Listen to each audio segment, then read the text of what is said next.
શાકભાજીથી ભરપૂર અને ચટપટા સ્વાદવાળો તથા દાણે દાણો છૂટો રહે એવો ઝટપટ બની જાય એવો પુલાવ બનાવીશું. અને એ પણ પ્રેશર કુકરમાં તથા પાણીના ચોક્કસ માપ સાથે. શાકભાજી તમે કાપીને રેડી રાખ્યું હોય તો ફટાફટ 10 મિનિટમાં આ પુલાવ તમે બનાવીને મહેમાનને સર્વ કરી શકો છો અને પરિવારને પણ. નમસ્કાર, હું કલ્પના અજય નાયક. મારા કિચનમાં આપ સૌનું સ્વાગત છે. તો પુલાવ બનાવવા માટે સૌથી પહેલાં 1 કપ જેટલા બાસમતી રાઈસ લઈશું અને એને પાણી વડે 3 થી 4 વખત સારી રીતે ધોઈ લેવાના છે. કોઈ પણ સારી બ્રાન્ડના તમારે બાસમતી ચોખા લઈ લેવાના.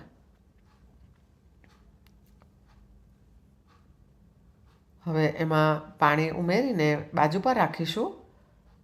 ત્યારબાદ એક જાડા તળિયાવાળું કુકર લીધું છે. એમાં 2 ટેબલસ્પૂન તેલ મૂક્યું અને 1 ટેબલસ્પૂન જેટલું ઘી લઈશું. તમે એકલા ઘીમાં પણ બનાવી શકો. 3 નાની તજની લાકડી ઉમેરી, 3 લવિંગ છે, 4 થી 5 મરી અને 3 ઇલાયચી તથા 2 તમાલપત્ર ઉમેર્યા છે. ½ ટીસ્પૂન જેટલું જીરું ઉમેર્યું, 2 તીખા મરચાં તથા 2 મીડિયમ સાઇઝના કાંદાને આ રીતે કાપીને ઉમેર્યા અને ગેસની ફ્લેમને મીડિયમ રાખીશું અને કાંદાને થોડા સાતળી લઈશું. કાંદા સરસ કૂક થઈ જાય એટલે 2 મીડિયમ સાઇઝના ટામેટાને કટ કરીને ઉમેર્યા છે. ટામેટાને પણ થોડા સાંતળી લઈશું.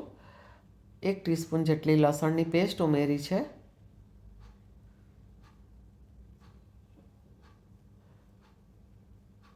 ટામેટાં નરમ થઈ જાય અને લસણનો પણ કાચો સ્વાદ ચાલ્યો જાય ત્યારબાદ 1 બટાકો કાપીને ઉમેર્યો, 1 ગાજર, 1/4 કપ જેટલા વટાણા, 1/4 કપ મકાઈ, 1/4 કપ ફણસી છે એ ઉમેરી. શાકભાજી તમને જે પસંદ હોય અને તમારા ઘરમાં જે અવેલેબલ હોય એ પ્રમાણે લેવાના. ½ ટીસ્પૂન હળદર, 1 ટીસ્પૂન ધાણા જીરું, 1 ટીસ્પૂન તીખું મરચું, 1 ટીસ્પૂન કાશ્મીરી મરચું અને 1/4 ચમચી જેટલો બિરયાની મસાલો લીધો છે. સ્વાદ પ્રમાણે મીઠું ઉમેરીશું. બિરયાની મસાલો કે પુલાવ મસાલો કોઈ પણ તમે ઉમેરી શકો. હું રેડીમેડ લાવી છું. શાકભાજીને સારી રીતે સાંતળી લઈએ મસાલા સાથે. ત્યારબાદ 1 કપ જેટલું રતાળું છે એના ટુકડા કરીને ઉમેરીશું અને બાજુના ગેસ પર મેં થોડું પાણીને ગરમ કરવા મૂકી દીધું છે. હવે આપણે જે બાસમતી ચોખા ધોઈને મૂક્યા હતા બાજુમાં એનું પાણી નિતારીને મેં ઉમેરી દીધા છે અને બાસમતી ચોખાને પણ 1 મિનિટ સાંતળી લઈશું. શિયાળામાં ભરપૂર માત્રામાં શાકભાજી અવેલેબલ હોય છે તો આ રીતે તમે શાકભાજીથી ભરપૂર જો રાઈસ બનાવો તો એક ફૂલ મીલ તરીકે પણ થઈ જાય અને સાથે ગરમા ગરમ કઢી અથવા તો રાયતું પણ તમે સર્વ કરી શકો. અને નાનાથી લઈને મોટા સુધી સૌને આ પુલાવ ખૂબ જ ભાવશે. હવે પાણી ઉમેરીશું. તો ગરમ પાણી લીધું છે અગાઉ કહ્યું તેમ. તો 1 કપ ઉમેર્યું અને બીજું અડધો કપ એટલે કે 1 કપ ચોખાની સામે મેં 1/2 કપ પાણી ઉમેર્યું છે. અને આ રીતે તમે ચોક્કસ માપથી પાણી લેજો એટલે તમારો રાઈસ એકદમ સરસ દાણેદાર થશે.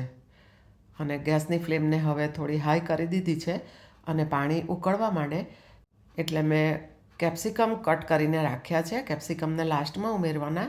લાલ, પીળું અને લીલું કેપ્સિકમ બધું થઈને મેં 1 કપ લીધા છે. તો એ ઉમેરીશું અને સારી રીતે મિક્સ કરીએ.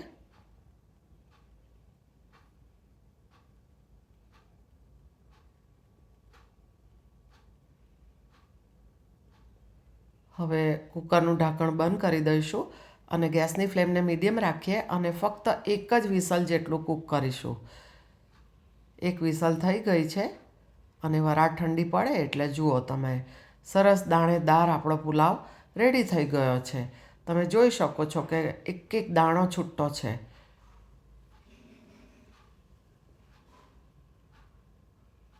તો હવે સર્વિંગ કરીશું અને એની સાથે મેં કઢી બનાવી છે અને કઢીની રેસીપી મેં અલગથી આ ચેનલ પર પોસ્ટ કરી છે એટલે આજે એનો વિડીયો નથી બનાવ્યો. કેટલો સરસ, જોઈને જ આપણને મોંમાં પાણી આવી જાય એટલો સરસ પુલાવ રેડી થયો છે. જુઓ, થોડી કોથમીર ઉપરથી ચોપ કરીશું અને ગાર્નિશિંગ માટે ઉમેરીશું, અને સાથે ગુજરાતી કઢી સર્વ કરી છે. અને આ રેસીપી તમને કેવી લાગી એ મને કોમેન્ટમાં જરૂરથી જણાવજો, અને એક કોમેન્ટ જરૂરથી લખજો. તો તમારી એક કોમેન્ટ મારો ઉત્સાહ વધારે છે. અને આ રેસીપી એટલે કે આ વિડીયો તમે કઈ જગ્યાએથી જોઈ રહ્યા છો એ મને ચોક્કસ લખજો, એટલે મને પણ ખ્યાલ આવે અને આનંદ થાય કે મારા વ્યુઅર્સ કેટલે દૂર દૂરથી મારી રેસીપીને જોઈને મને સપોર્ટ કરી રહ્યા છે. તો જુઓ તમે, કેટલો સરસ પુલાવ અને કઢી આપણા ઝટપટ તૈયાર થઈ ગયા. સવાર અથવા તો સાંજના ભોજનમાં એક જ વસ્તુ બનાવવી હોય તો તમે આ રીતે પુલાવ અને કઢી બનાવીને પરિવાર કે મહેમાનને સર્વ કરી શકો. બાળકોના લંચ બોક્સમાં પણ તમે આપી શકો. તો તમારું ધ્યાન રાખજો અને આવજો.